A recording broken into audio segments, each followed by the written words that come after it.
Don't you give me trouble, Kenneth. You're in trouble. Also, yeah, okay, we're outing it right now. We've got another person here. If you're on YouTube, you probably noticed already. Is this how we're starting? You probably noticed. We're starting this way. This is how we're starting. Through the fire, through the flames. I just want to let everybody know, because I stole Braxton's thunder last week, he came in all high and mighty today and said, hey, I know how I'm starting this episode, and that's how he starts it? No, I know how I'm starting, but hey, I figured that was, we let in, it works out. Kenneth was being a little rude. Not gonna lie. I was being rude. Oh, yeah. No, I was.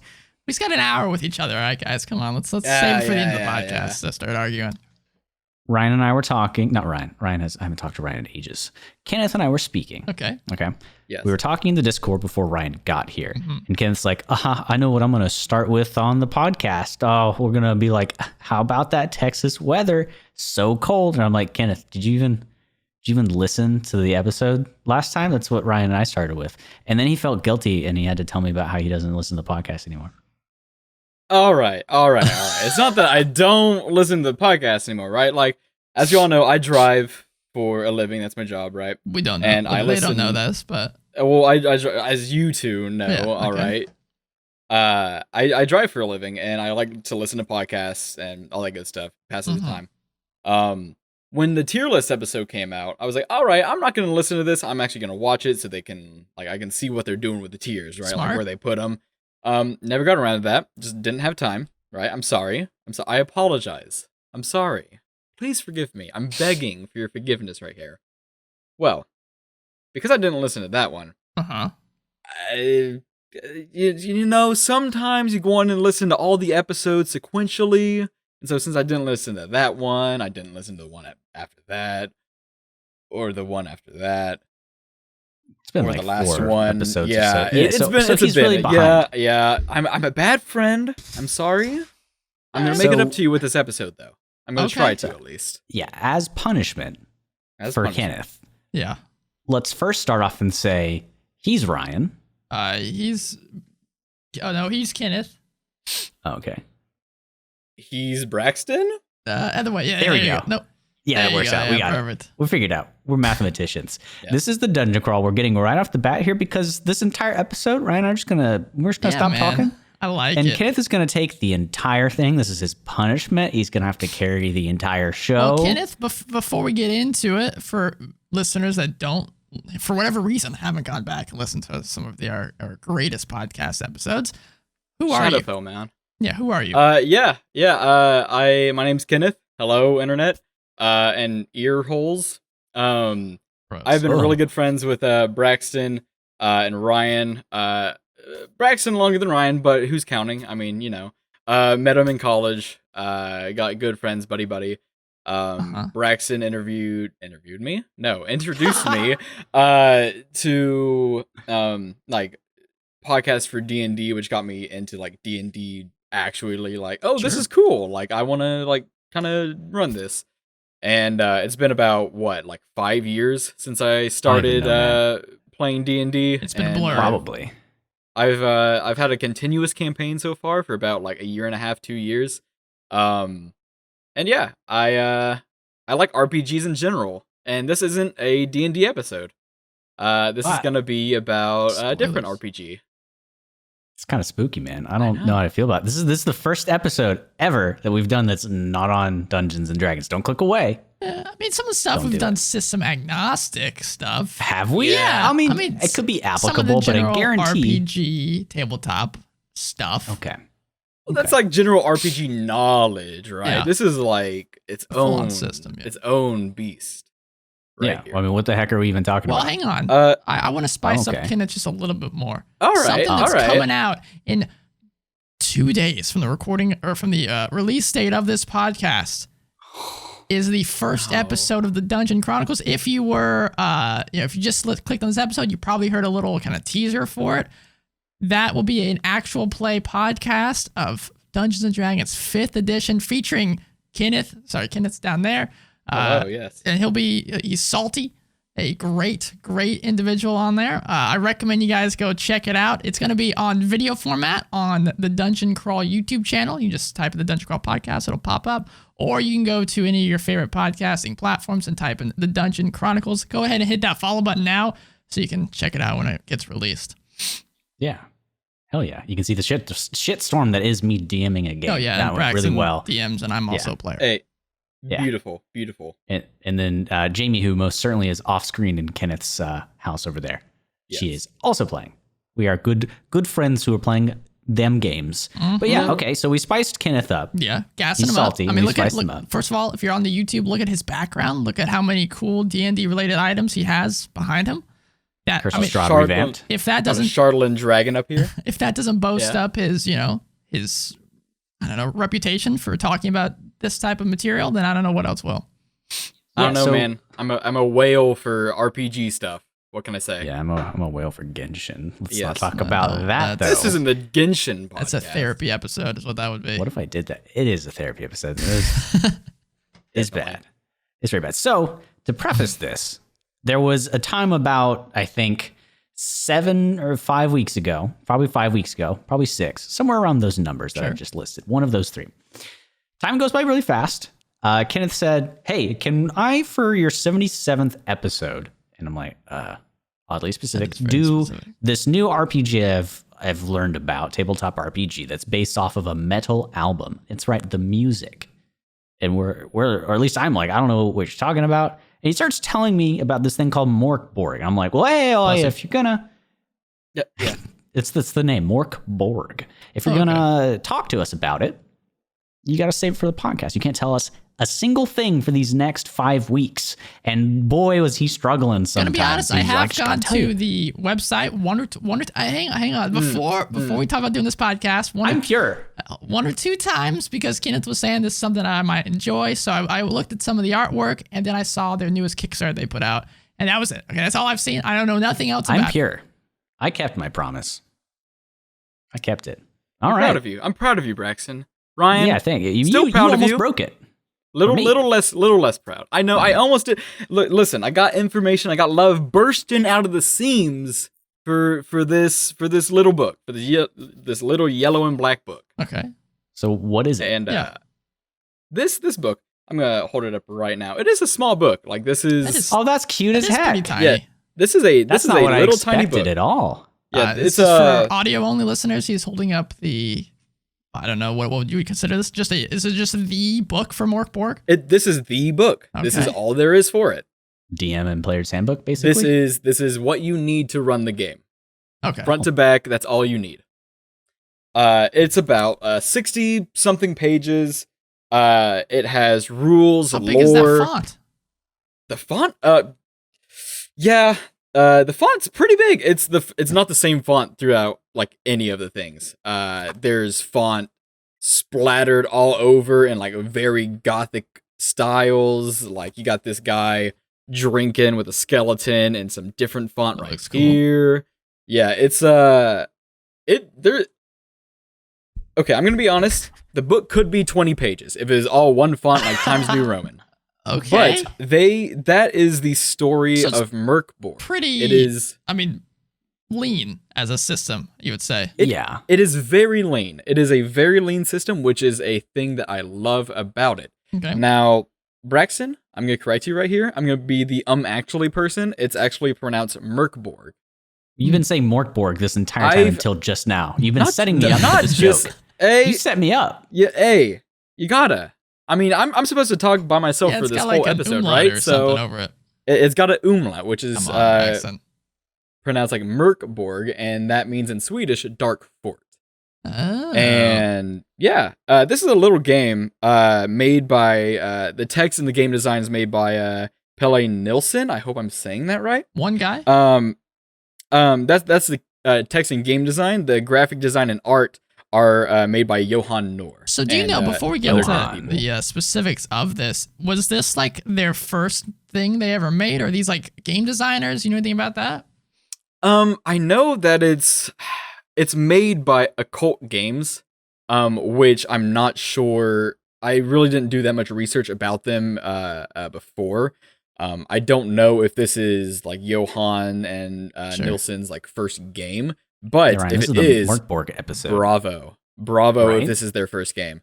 It is also the publisher is Free League Publishing, who hit it out of the park in 2020. They made like Alien, the RPG game. They made Mörk Borg, and they made something else this year that was very like pretty well received.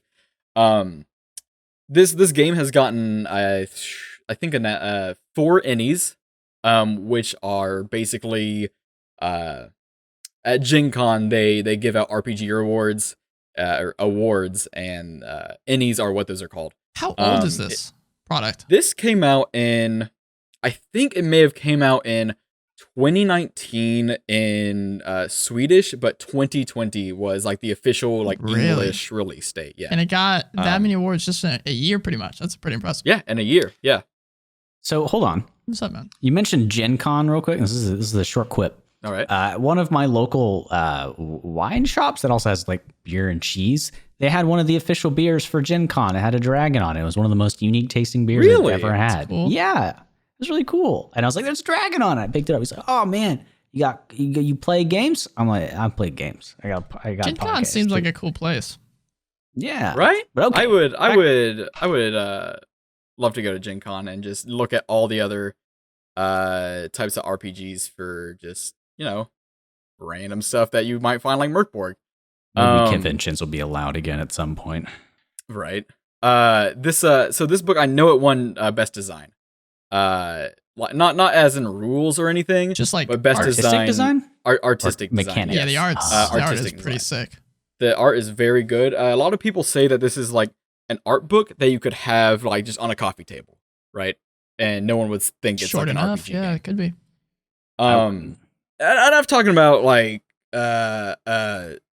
I mean, the people who made it are great, and we'll talk about that later on the episode. Screw those guys.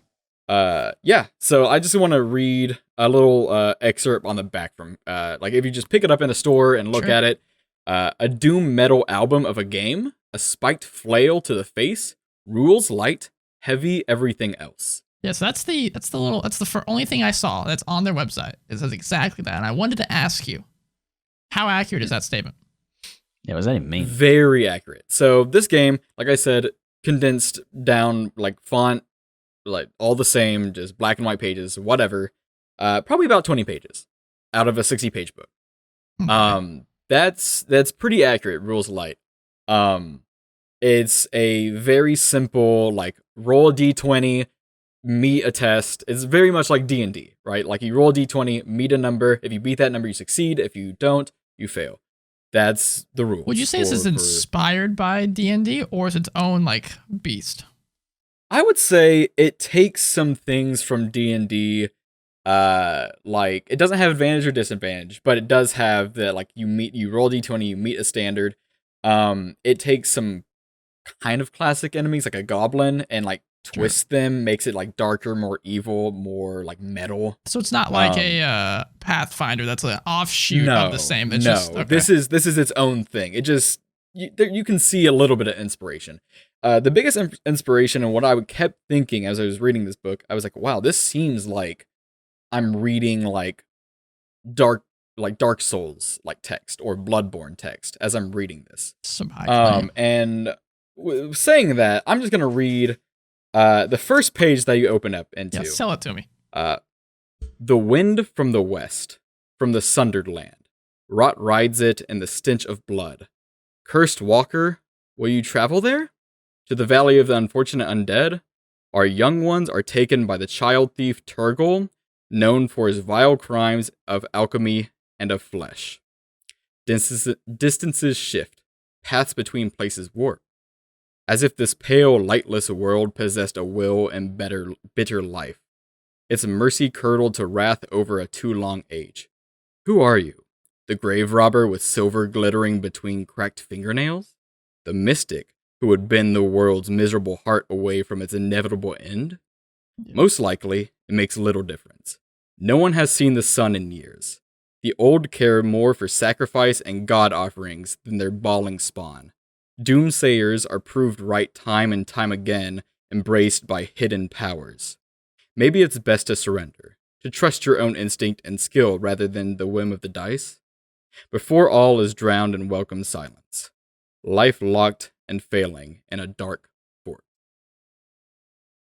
All right. That sounds very cool. metal. Ruminating with that for a bit. I want, like, the first thing when that started, and whenever I hear, like, portions of text that are supposed to sell me on an idea, is how colorful is the language and how often do they, like, berate you with it? And, like, every single word was like, bam, bam, bam, bam, bam, bam. Yeah, Like, it's definitely painting the picture of a dark gothic world. Yeah, 100%. Yeah. And there Is it is a little accompanied by map any here. cool artwork? Just a literal, like, a dark fort, like a picture of a fort that is dark. That's cool. That's cute. Yeah. That text, though. Yeah, the text is very gothic. Yeah, right on the next page it says, "What was written must be known," in that giant pink font. That's what I mean. It is a design. It's very well designed, but that is also a critique that people have. So, It's hard to how read much of sometimes. this is because a lot of that was definitely, 100% all like kind of flavory Flavor. stuff. Yeah, how yeah, much yeah. of this is like a campaign setting versus a system to run a game in? Or I'd is say it about one and the same? so you can definitely take the system and run it as something else, right? Sure. But it behooves you to run it in the lore that it is written for. About 15 pages of the book is lore, and then the rest is just like systems, like how do you make a character, how like do just you first attack. glance on this stuff, it makes me want to run like a Darkest Dungeon type game in You could this definitely do system. that. Because its artwork just screams me exactly that game. Yeah, How quickly can you pick it up and just go? pick it up and just go as a player. Like you don't have like spells that you need to choose from. You don't need to pick a class. There are classes, but those are optional. I would definitely pick them, but it's pretty easy to run. Like you're not bogged down by a lot of spell rules, like action economy, stuff like that. It's like, what do you want to do? Like you are in a room of 2 goblins and there's like 5 of you and there's chairs and like sconces and you're weaponless. Like, what do you want to do? And it's basically like that. Like, you can grab a sconce off the wall and throw it at a goblin. There's no rules for that. It's like, okay, give me a roll, and if it beats a certain number, then it works. You're not bogged down by a lot of rules, which I feel like D&D 5th edition is. Like, a lot of these spells are like 1 or 2 sentences that one of them's like the creature starts suffocating for D6 minutes. There's no rules for suffocation or anything like that. It's up to whoever casts that or whoever, like the GM describes it to be. Like, if they're suffocating, they can't cast spells or they can't fight back. It's like very theater of the mind, I suppose. It is very theater of the mind. There's no like you have 30 feet of movement or anything like that. It is very theater of the mind. Even though there's a dungeon in this book that is a masterclass on creating a dungeon and how a layout of the dungeon should be, it's not like gridded out or anything. It's just like, this room has this in it. Here's a brief description. There you go. There's no like this is 5 by 10 by like 13. So if I'm getting into this, right, and you're my GM. Do I have a character sheet? Do I just have to like keep in track? Like, I have my hit points. This is what items I have on my person, and that's about it. Now, okay. So there are character sheets that you can get online on Mörk Borg website. They have pretty rad looking character sheets. Or you can go classic, like literally write down like on a piece of paper, like your HP, your like weapons, how much damage they do. Stuff like that. But yeah, there are character sheets, there are classes, but it is easy to pick up. Usually, when you start a game of Mörk Borg, you would, depending on what rules you're using, I recommend using the whole book. But if you just like your first session, I would just say you're all regular people, not regular people. You're all people, but you don't have a class, right? So you can attack, you can do all this other stuff. But once after that first session, if they still like the game, you can introduce them to classes, which are fairly simple. A class is like left page, right page, and that's the class. So real quick, take me through, and it might be tough, but like real fast, go through a character creation for me. Like, tell me your favorite class if there is one, what it does, and what I can expect to play from it. All right, yeah. Favorite class I really like, I think it's cool, is the Occult Herb Master. I'll show you some. How specific is that? Oh, that's sick. That's really cool. They're kind of like a dark fantasy drug dealer. So you when you make a class, you roll 3d6, and roll it straight down. You don't get to choose where they are. You just roll it straight down. I mean, you can choose where. I want to go with it because it's a new system. 3d6, roll straight down, and those are your stats. Now, if you use a class, that's how you do it. If you're not using a class, you can choose 2 stats to roll 4d6 for instead of 3d6. So you kind of have a little leeway there. But yeah, you pick a class, you roll your health, which is usually a d8 plus your toughness stat, which is, we can talk about all that later. But yeah, you choose a class, you roll for items, you roll for stats, and you roll for health. And that is usually it. Yeah. And you roll for, you can either roll for abilities that your class gets, like, there's a fighter type class, right? It's called the Fanged Deserter. It's like your best friend, your most reliable weapon are your teeth. And so you can roll a d6, and like a 2, you get the Brown Scimitar of Galgenbeck, which is basically a shit cover sword that deals poison damage. I don't like that at all. Yeah, it's like a rusted, nasty, like infected sword that you carry around with you, and that is that's like your class ability. You have that weapon. You can also do other things, but like your main class ability, you can either roll for it or pick it. That's up to your GM. But yeah, but for character creation, while we're talking about that, while we're there, there's four abilities. There's agility, which is defense, balance, like swimming, fleeing, regular agility stuff, right? There's presence, which is like your personality, your presence, how you can charm people. It's also the spell casting class, which are called powers. That's what they're called. Is there's like these scrolls of forbidden knowledge that you use to cast spells, and presence is your modifier for that, as well as using ranged attacks. Strength is what it sounds like: crushing, lifting, striking, grappling, wrestling a person, lifting a boulder. All that's based off of strength.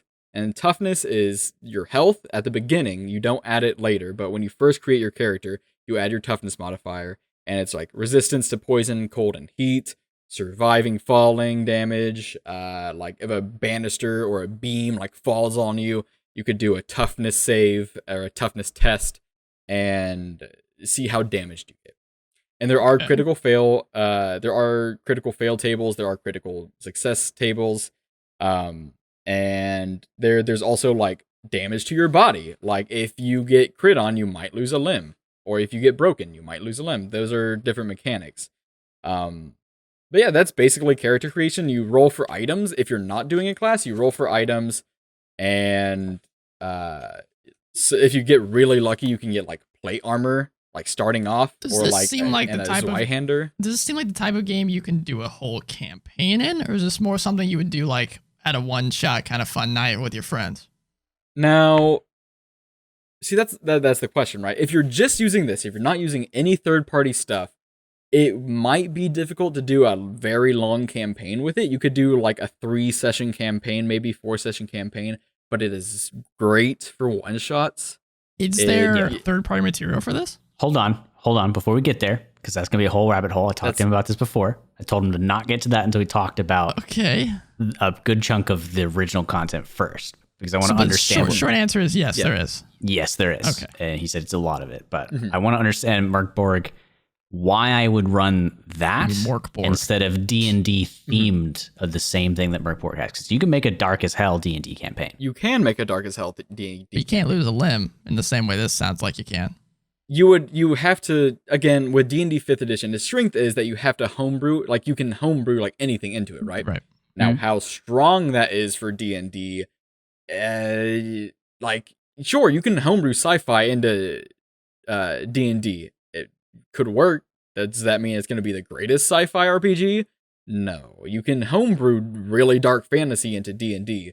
Does that mean it's going to be like the greatest dark fantasy experience that you can expect? Like, you can Probably compare not. Curse of Strahd versus Mörk Borg. And that is a thing that I have seen people do online. They use Mörk Borg as a base, and they run the D&D adventure Curse of Strahd with the Mörk Borg rules. I'd be down with that. Because it's just a lot easier to picture a dark fantasy world with this. Because this book, you can buy the PDF. The PDF is, I think, like $20. The book's maybe like 30 or 40. It's not like a D&D book expensive.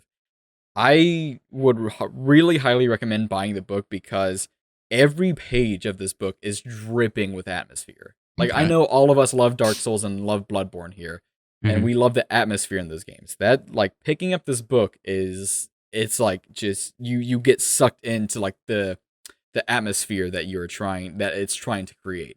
And I think because of that, Braxton, I would definitely recommend, if you want to do like a not very short, but a shorter like dark fantasy campaign, or a one shot, I would recommend Mörk Borg, just because reading it gets you into the mindset of this dark, blasted, dying world that has a set amount of time before the whole world ends. It's inevitable. You can try and fight it off, but most likely you and the whole world is going to die. See, my issue, and I'm going to be devil's advocate here, is I could just read that and jump back into D&D and use that as inspiration. Of course you could, but how many times in D&D are you bogged down with rules that like, what does a spell do? And you're like, okay, it does this. No, but what's the save later on? And you just get bogged down with like spell rules or like distances, like exactly how far am I from this person? Can I really make it there? Or in this, I feel like it's just more not streamlined, but it's faster to just get into the role play, get into the like combat without being bogged down by really technical stuff. Well, it's also cost. How much is this? Very true. Mörk Borg, I think, to order. Let me see. So while he's looking that up, I think a good point to take from that is, while D&D, those rules and systems can be learned to be fluid, this has a lower floor of entry. It does. It is very. It's pretty easy to learn. It's not, and pretty easy to learn a DM unless like you really need like a rigid structure about how to run something. This is pretty easy. From Amazon right now, it looks like I'm seeing like around $30. Okay. Different places have it selling at different prices, but that's definitely it's around. It's definitely. And this is the one book that you need. Like you don't need the DM's guide, the monster manual, and other things. You just need Mörk, the book. Yeah, which is definitely an incentive for a lot of people. So it feels like it's something that I would really need to read for myself to understand the benefits or like how a game plays, because right now I'm having a hard time visualizing exactly what it would be like. Yeah, I'll run you through the mechanics. So you make your character all ready to go, right? The basic mechanics of like a combat system. Now you can do exploration and all that, but this is like more dungeon crawly. There are rules for exploration from third-party things, but this is this is very much dungeon crawl, right? Not sponsored. This is so you roll. So there's one before page you get in there. There's not not like role play elements booked into this, like how D&D has charisma stuff. There's no real like charisma in Mörk Borg. No, there's not. Like, can I roll an insight check to see if like that's good. I like there's that. There's no skill checks in this game. I mean, there are challenges like tests, like feats of strength or feats of agility, but there's no like any wisdom like save or any. It's like theater of the mind collaborative storytelling. Yes, it's actually like you have to discern if this person is lying to you or not your stats, right? And let me just find the combat page here. I kind of like that. So I've actually pulled up on the screen here for you viewers at home to look at the character sheet. So if you're interested in what Kenneth is talking about, we can look at it here too. And so this is the one page. These are the 2 pages for combat, and that's all you need. Okay, that's amazing. Yeah, that is all you need for combat. So initiatives rolled. the game master rolls a d6. 1 to 3, the enemies go first, or 4 to 6, the players go first. And then if you want, you can roll again with your agility modifier and another d6 between all the players who wants to go first, or they can, if they want, they can just pick, hey, I want to go first in this combat. That's an easy way to do it. Say your let's say fighter adjacent character, Ryan, wants to hit this goblin, right? Be happy to. Say you run up and want to club him across the face. You roll a d20 and you add your strength modifier because you're hitting it with a melee. Sure. And you always, besides like creature modifiers, sometimes it's always going to be a 12. You have to beat a 12. Okay. That is the set number. So like their ACs. Yeah, that is their AC. Most creatures' AC is 12 to hit, unless like they're quicker for some reason, but mostly all the time is 12. You're gonna see a theme here. A ranged attack. Braxton, say your archer wants to make a shot at that goblin, and you let loose an arrow. You roll 12. a presence. It's gonna be a 12. There you go. I'm learning. And this is what sets it apart from D&D. That might be different to a lot of people. Now it's the goblin's turn. They're coming at you, right? The goblin with his nasty, like, infected looking dagger tries to stab at you. 12. It is going to be 12, but hey! The DM does not roll for this. You roll to defend yourself. You roll agility to defend yourself from That's cool. To the players. It is power to the players. Like, this goblin comes at you, Ryan. How do you defend against this goblin that's about to stab you in the gut? Like, you block it with your club, or you try to block it with your club. Roll a 12, and hey, you didn't get hit. The DM rolls no dice except damage. It's kind of nice. Interesting. Be relaxing. Man, just tell stories purely. And this kind of makes me think about the previous problem of how do you make D&D combat less clunky? And now I'm like, okay, maybe taking rules out and just being like, yeah, that works or doesn't, or kind of going after what this is more so feels like a good direction that might. So I would imagine change combat for this is much quicker than like it is D&D. It is quicker, and but it's more deadly. Right. Yeah. Like, you have a lot less health, and creatures can hit hard. But to like, say you're like, well, if everything hits you for 12, like, what's the point of armor? I hear you thinking, Braxton. I was thinking that. So say you have a suit you got lucky in character creation, or you got inherited plate mail, right? Plate mail and armor in general has a reduction of how much damage you take. Okay. And say, so for example, plate mail, say you get hit and the goblin rolls 4 damage on you. Well, you get a chance because plate mail is a D6. That's the highest dice you can do to mitigate damage. You roll a D6, and whatever the difference is, that's how much damage you take. So if, like, say you take 4 damage, you roll a 4 or higher, you just take no damage from that hit. The goblin tries to stab you, and it bounces off your chest plate. Honestly, that makes more sense than just hit or miss. So are there ramifications? Like, D&D, if I have heavy plate mail, then I am bad at stealth. Are there problems if you are weighed down by this stuff? There are, yes. So, like, for example, for the plate, you have a +4. Like the test, like they're called tests in this instead of like a DC. They're called. I don't like tests, man. So, to defend, instead of a 12, you need to get a 14 instead. And any ability check, like say walk a tightrope, that check's gonna be 4 higher than the other people. Yeah, because you're wearing that heavy armor. It does make it. Yeah. You it's harder to defend yourself against because you have this clunky armor, but if you do get hit, you're lucky because you have more armor on. Okay. If that makes a little bit. It makes a lot more sense to me. You're not as agile. To be honest, not that we're like. So I got a question for you, Kenneth. I'm over here looking at the character sheet, and I see something that says omens. What is an omen? All right, omens are pretty spicy. They are I'm pretty sure they're an optional rule, but I don't. No, they're actually baked into the game. No, it's an optional rule with the raven. Here is the art for that omens page. It's got a sick raven. I like burbs. Blood red. Yeah. So. Omens are, it's like otherworldly powers or fate or whatever you want to decide. Elder beings of this world have their eyes on you. Like Eldritch Watchers or the Tangled Fates of alternate worlds. you can call it luck, but every class gets a number of omens determined in the class, like a D2, like just flip a coin, you get 1 or 2 omens. And so it's like you can use this at any point in the game until you regenerate them after resting for 6 hours.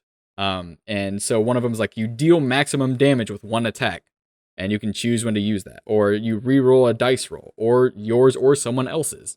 Another one's lower damage dealt to you by a D6, or neutralize a crit or a fumble. So like if someone crits on you, you can be like, nope, I got lucky, fate is on my side, I don't get crit.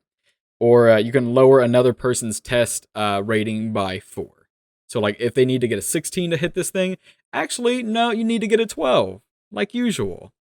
It's kind of like lucky, kind of like the lucky feat, but every person can have these, and you can have like up to 2 2 every 6 hours. Everybody gets a legendary action is what it sounds like to me. And it makes it more like fluid, like, oh, this goblin stabs you. Actually, no, he doesn't. Or oh, you are 1 point away from killing this creature. Actually, my weapon deals maximum damage and it cuts its head off. It's more of like, it's kind of like a little bit of bantering between like the players. Yeah, I like it. So what I like is the issue I come across with D&D, especially as either a spectator or somebody who wants to get enjoyment out of it. Mm-hmm. For combat, it gets bogged down. You wait your turn. My God. Mm-hmm. And for people who are watching a live play, you can enjoy that. Absolutely. But sometimes you want to design encounters in D&D 5th edition if you're doing a live play where they're snappy and a little bit different than the traditional campaign where you make things a bit more deadly and quicker. Mm-hmm. This sounds like it is that way by default. Rule of cool. Things are happening. You're not just doing a D4 smack, a D4 smack, a D4 smack. Mm-hmm. It's I do a cool thing, hit a 12 possibly, and maybe use an omen just to demolish this encounter right now. And correct me if I'm wrong. Everyone takes their turn in a row, and then the enemies take their turn, right? Yes. Okay, so it's a little more cooperative in that nature too. Yes. Yeah. And God, what was I gonna say? There was a thing that I saw earlier. Oh yeah. This might jog your memory, Ryan, if you've ever like looked through like really old D&D stuff. Monsters usually have like a reaction table. Like, are they friendly to you? This game also has that. So if you meet a creature that like the game master's not really like, we've all been in that situation. You meet like a creature or an NPC that you didn't really have planned out. So you're like, whoa, how would this person react? Right? Like, I don't know. Like, he's drunk, so maybe he's angry or something. You can roll 2d6, and it has a table of kill, angered, indifferent, almost friendly, or helpful. So if you find a monster, you might not have to fight it. Who you pointing at? I got it on screen. I got the rules. We point at. I got the rule sheet. I'm the monster. No, you're above me right now, man. I'm pointing. Fine. I'm on the other screen here. I'm pointing to the thing Kenneth is talking about. Oh, hell, Kenneth's not even on screen right now. No, he is. I got one there for him. Oh, dang. He loves me. Oh, my God. With those reactions, there's also a morale system. So every creature, when you either look at the back, there's some creatures at the back of this, but it encourages you to make your own. Because just there's like not a lot of creatures, but there's enough resources that you can make your own creature. Every creature has a morale stat, and this happens when like the leader of the group is killed that you're fighting, or half the group is eliminated, or if it's one like big creature, if they only have a third of their health left, you roll a morale check for that creature, and if they fail it, which they might or they might not, depending on the creature, they either flee or they surrender. So not every battle has to be like hard fought kill. They might surrender and give you information, and that's just baked into the game. You don't have to make rules or kind of think of that on the spot. Yeah. So in D&D, that's kind of the thing that you have to learn, but in this, it just plats it out for you. And it's like, you're not rolling dice, so I'm going to give you something else to do. Yeah. The DM is more, since they're not kind of looking at stacks that much because they don't have to roll to hit and look at modifiers, it's all about like the storytelling of it. Yeah, they don't have like 5 books open in front of them. Yeah, they don't have 5 books on it. Like this creature here, it is and all the creatures are named in Swedish. It is a Swedish book. So like this berserker, it's called a Zukuma, but berserker. It has 13 health, morale 6, and hardened skin -2. That's all really the stats. And each creature has like If it's captured, it's worth this much silver. If it's captured dead, it's this much silver. The blood of it is worth this much per liter. It has stats for each creature for like bounty collecting as well. So before we head into just because of time here, before we head into the third party stuff, if I am fighting this goblin, right, and for whatever reason this goblin is just, there's a lot of them, they're kicking my ass, my party's going down, and then I go down, what does that look like? Am I unconscious? Do I die? I lose my arm? Okay. There are Dark Souls. It is okay. So when you get to 0 HP, not like when you get down, but if you have 1 health and you get hit for 1, you are broken. And when you're broken, you roll a D4. That's which is fall unconscious for D4 rounds, which is just like regular D&D, 6 seconds, top to bottom, with a D4 of HP. Or you roll D6 and you're broken, and you get a broken or severed limb, or you lose an eye and you can't act for D4 rounds until you get healed. Another one is hemorrhaging, like you are going to die in 2 hours unless treated. And all your checks are raised to 16 instead of 12. And if you roll a 4, you're just dead. And if you get negative health at all, like if you have 1 health and you get hit for 2, you're dead. Don't say it. Oh no! Holy hell! Wow! That's brutal. Can you get resurrected? Not that. I mean, that exists rules wise that I think of. I think it makes sense. Yeah, it's but brutal. You can go lore wise. There are 2 very powerful beings in this world called the basilisks, and they're both 2-headed, so 4 basilisk heads total. They predict the future, that the world is going to end, and all of their predictions have come true. So if you really care about a character and they die, you might go on a quest for them to go get an item, which there is a table just of 20 things that the basilisk wants from you. And that's just it just says the basilisk demand D20, and it gives a list of 20 things. Doesn't say what to do with it. It's just an 8. A troll's heart valves. Why does it want it? I don't know. It's a 2-headed basilisk that tells the future. Why not? It's just reading the book has you think of ideas like, okay, if this person does die, if they want to stay dead, that's fine. But there are greater things at play here that you can maybe. It might be hard as hell, but there might be a chance that you can get someone resurrected. So have you run a game in this? I have not run a game. I have thought of ideas, and I've seen people run it, right? And I've made characters on it. It didn't take a while. Like the first one, of course, took a little bit longer than the others, but really it's like 3d6 items. You have traits on here that are like, my guy has a big nose because he's an alcoholic, and he has 2 synonymous things that must go together, right? And he is starved and he looks gaunt and pale. That's a D20 chart for broken bodies, or an 11 for bad habits. He's an inveterate bug eater. So any bug you see, you just have to eat. Yeah, just like Anakin. Oh my god! So, you showed me that. Sorry to remind you of that meme. God. So oh boy. Getting into the reason why I asked that specific, for if you're going to do your own adventure, or as I've seen on their website here, they have a lot of pre-made adventures that you can just download and get playing, and a lot of them, I mean, look pretty easy to delve into. I mean, this one's just a page. It's just a single page. They're not long. And it looks gorgeous. There's some great artwork. There's a ghost here. I mean, would you recommend to run one of these that they have, or you think it'd be best to do your own? I would recommend running the one at the back of the book. It is called the Rot Black Sludge with a aluminum upside down cross right next to it. And because of this, the reason why I recommend running this one, because like I said earlier, it has a fine hook. Like you are given like you're on death row and go do this thing for the king, the accursed king of the Shadow Realm, and you will be let free. The reason why I say run this, because it is the layout of it, not of the dungeon. The dungeon, it does have a good layout, but the the layout of the pages. Like every page has the little like top left. This is where this part in the dungeon is, and every room has like the entrance. Stale smell.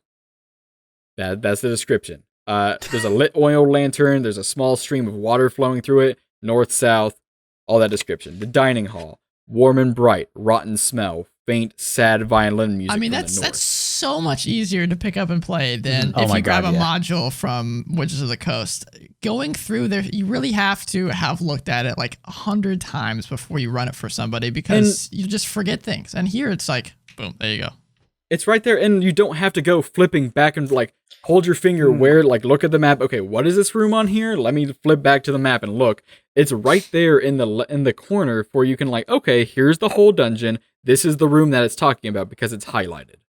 You think they ever thought, okay, guys, I know we've been going all out with the descriptions, everything up to this point, but designers, we have to have everything on one page. Well, I feel like here they're doing the less is more thing. They're just hitting which I love. Yeah, they're hitting the main senses that they need to. Boom, moving on.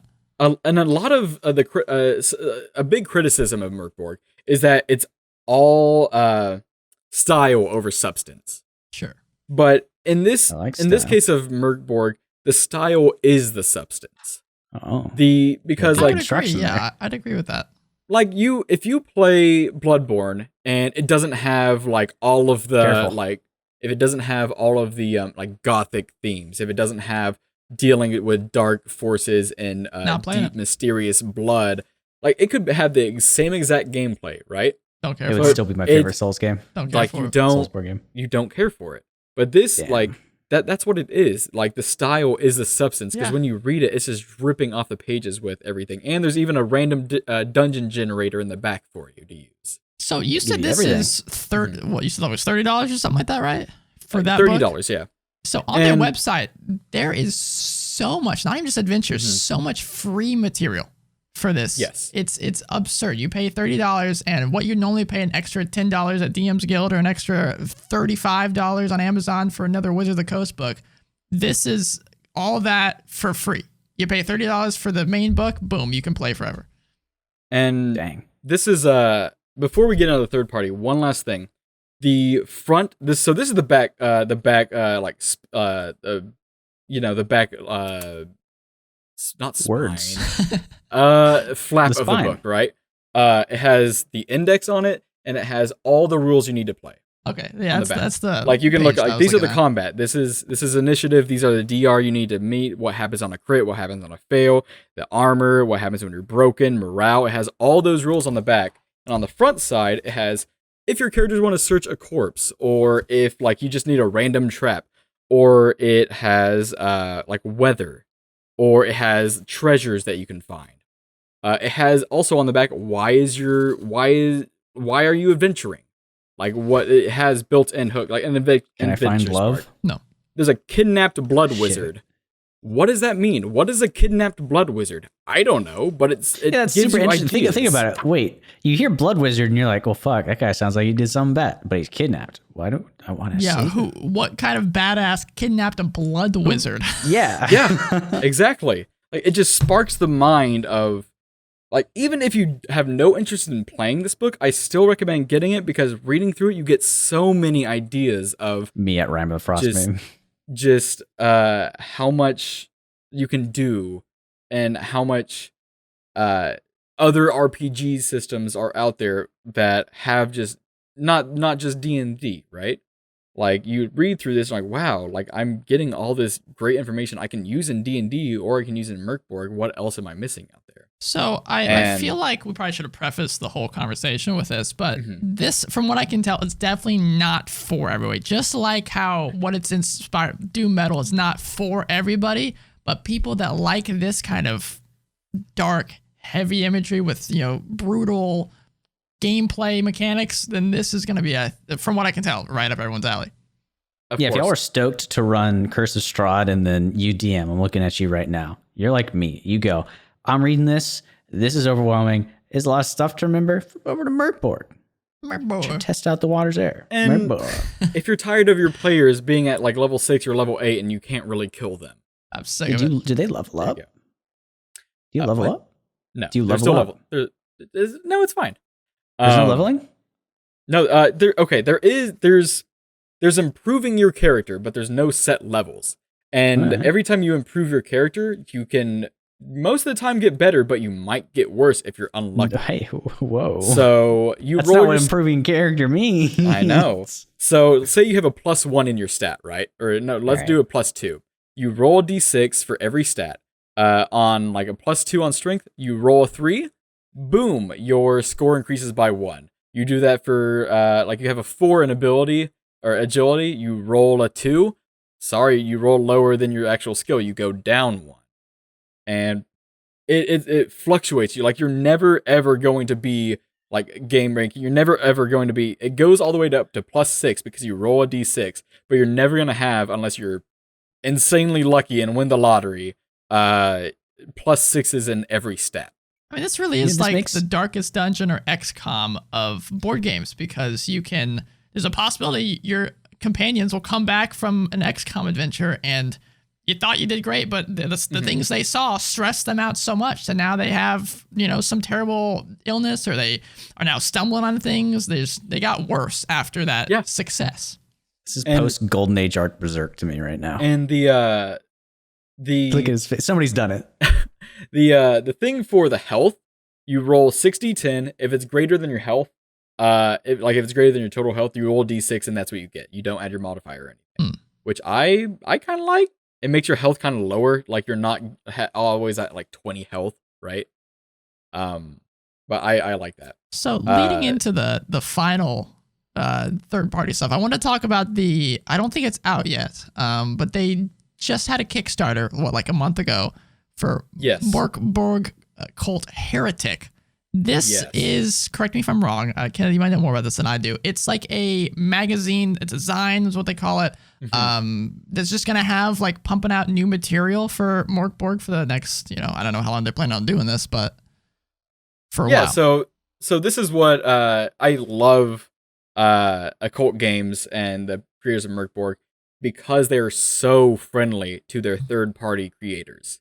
Now, you can create however much third-party stuff you want for Mörk Borg, and they will help you format it and put on their site for free. Not on their site, but they will help you format it, right? And that is what the Mörk Borg cult is. Now, there's already some stuff on their site that the creators have created, but if you go down further, you see the Mörk Borg cult. That's their third party. I saw a Binding of Isaac monsters, and that was pretty cool. Yes. Like the Goblin Grinder is an adventure that someone made, they formatted, and I'm not sure, but it might be in one of the zines.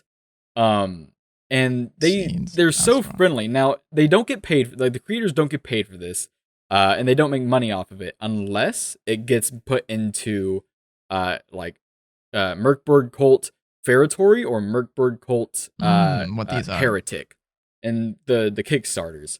And when they get put into those Kickstarters, I'm pretty sure like either 100% of the funds of that or like 80% or something pretty high go to the creators of those. Now most of those things on Mörk Borg cult that are in the Kickstarters are free online already, but they add the creators add their own things that you can't get online. Just so to kind of have in this kind of thing? Is it just like adventures? Is it classes, creatures, all the above? It is all the above. There are classes, there are creatures, there are item tables, there are adventures. I think I already said that. There's like feats. There's one here that was in Mörk Borg Ferritory called Unheroic Feats, which is on their website as well. There's monsters. There's overland travel rules that people put out on there. And so all that stuff's free, but you can back it or buy it separately if the Kickstarter's already done, and those proceeds go to the creators of the things that they created, right? Like, it's not like DM's Guild where you have to use 50% of your funds of your profit just goes to Wizards of the Coast because it's on DM's Guild. And they, like I said, they help you format everything. They create art for you. They do like designs for all the classes or like adventures. I'm gonna be honest. They're heroes of the community, man. I almost want to see if they can put this somewhere for me. But on their Kickstarter, I have it on the screen here too. The GM screen of Doom that they have. Oh my god, that's the most gorgeous. I want that for everything that I DM. There's I backed the highest tier, which is $60, which isn't that bad for the highest tier of like a board game like this or a tabletop RPG for Mörk Borg Cult Heretic, and it has a DM screen with 2 folds in the sides that you can put in your own information. Wizard of the Coast, where are you at? And they also have like this little box that has these 4 forgotten gods in it that you can make sacrifices to and such. And the Kickstarters are very cool. They have just like extra little stuff. I'm pretty sure all of them are over by now. There's also one that I was talking to the boys about that it's not with Mörk Borg. Hold on. I need a full stop for just 1 second here. All Hold right. on, Ryan. Did you hear that? I did, Ryan? I did. Did you just call us the boys? I did call you the boys. With hard Z in there too. The boys. Hard Z. I love it. All right. But it's called God, I can't remember what it's called. Blanking on me. But it's a doom metal album that, like a vinyl that you can play, and on the gatefolds of the vinyl is an adventure of for Mörk Borg. I'm so glad you brought this up, Kenneth, because I've been meaning to ask this the whole time. Just haven't found a good spot. Since we're near the end, this is the best spot to ask. Please make this about the boys. Is there an actual album for me to listen to of Mörk Borg? There is not an actual album, but I mean, there's the album. There's the. Well, I just want to pause you real quick. The first thing on their website, a doom metal. I guess it says doom metal album of a game. So it's the album. If there wasn't a doom metal album, this is the game of it. Okay. Sounds like a missed opportunity, man. Somebody's got a playlist on but they do have a adventure with a Kickstarter, an Exalted Funeral, who is like a third party like small RPG, like metal RPG distributor. And it's like going into this fetid swamp, and the vinyl has sounds and music that goes with it, and the adventures on the gatefold. But yeah, there are playlists made by Johan on Spotify. Yeah. Johans love making music, man. I swear. Well, he's not made them. He made a playlist. He's made a couple playlists for each specific the release of the designs. Edition. They also have a Feritorian Heretic as well. If you're not playing doom metal music during this entire session, you're playing it wrong. And the thing, you don't have to buy, like, if you buy Mörk Borg and you want more, you don't have to buy the two Zion, the one Zion that's already out and the another one that's coming out. Most of the content in there is online for free, but there are some little extras that you don't get online that you get by buying it. How much are these? Do you know? Individually, they might be like $10-$20. They're not that much. Like, they're relatively in this hobby, they're not that expensive. The Kickstarter, at least for Heretic, was, looks like it says about $7, $8 for Heretic. I'm sure it's more afterwards. But they're not. It's just for the PDF, not for print edition. I'm sure it's a little bit more after the fact, but probably not much more. And I'm sure. Can you buy? So I could go buy. What's the other one called? Ferrectory. Ferritory. I could go and buy that one now, even though I missed the Kickstarter. Yes, I'm pretty sure. I don't think on their website, which is weird because that they want to promote their third party stuff, like their creation there. But you is might on Amazon, be able to. Yeah. $20. Yeah, nice. and that's like, of course, the physical version. Yes, it's the full. Honestly, you got me excited about it. I wasn't sold in the beginning, but we got into it. Now I understand. Well, yeah, I'm not like Ryan. I don't. Never mind. And it's $10 on PDF. $10 PDF on Drive-Thru RPG. And if you're strapped for cash, of course, buy the PDF. But I will always recommend to buy the physical for things like this, especially that artwork. Yeah. The artwork and the writing is amazing. Wait, we didn't even talk. Hold on, we did. I completely forgot. So you mentioned there's a doom metal vinyl. Okay, what is the music? Where can I find this vinyl? Is it still available for purchase? It might be available for purchase. I could just go to my Kickstarter. Here it and be is. fresh Pre-order store now open. It's You called. gotta be impressed by Ryan's Googling skills. It's called Putrescence Regent. Yes. You know what I'm trying to say, I think. Their names, man. Their names. They hit you in the face. I'll pull it up on the on the streamer or the Putrescence Regnant. Yeah, it's you can get it on Exalted Funeral. Not right now. It's on pre-order. The Kickstarter's gone, but it's like you go into a swamp. It's with Mörk Borg. It's with the help of the creators doing this. It is still third party, and it's just an adventure with a vinyl. The vinyl looks beautiful. I know. I don't even very colorful. Play or own anything more Borg related. I might now, but I might just have to buy this just because it looks so cool. Now, who's the what's the music, dog? Let me tell you this though. Because of you're talking about Darkest Dungeon, Ryan, right? I am, yeah. So you're familiar with Wayne June. I am. I love Wayne June. He's the voice of Darkest Dungeon for anyone that doesn't know. There is a Prophecy of the Apocalypse, the calendar of Necrobol, and like the nameless scriptures in this book. It's like kind of lore. Because of this album Kickstarter, they are getting Wayne June to narrate that and for one of the record's tracks on the album. Wait, what? Yes.